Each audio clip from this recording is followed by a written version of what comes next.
ಈಗ ಒಗ್ಗರಣೆಯನ್ನು ಹಾಕಿ ಮತ್ತೊಮ್ಮೆ ಕುದಿಯೋಕೆ ಇಡೋಣ ಇದನ್ನು.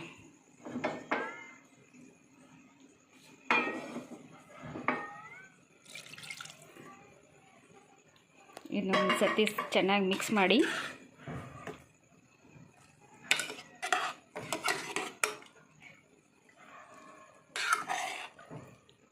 ಈ ನುಗ್ಗೆಕಾಯಿ ಸಾಂಬಾರನ್ನು ಇನ್ನೊಂದು ಸರ್ತಿ ಗ್ಯಾಸ್ ಮೇಲೆ ಕುದಿಯೋಕ್ಕೆ ಇಡೋಣ.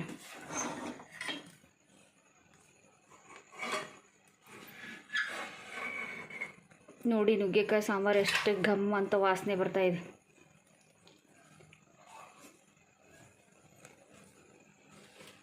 ಇದಕ್ಕೊಂದು ಸ್ವಲ್ಪ ಸಾಂಬಾರು ಪೌಡ್ರ್ ಹಾಕ್ಕೊಳ್ಳೋಣ.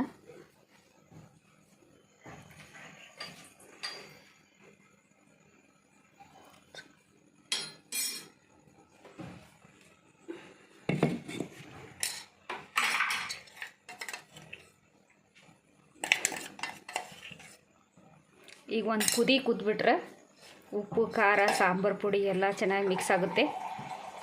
ಸೂಪರಾದ ನುಗ್ಗೆಕಾಯಿ ಸಾಂಬಾರು ರೆಡಿ.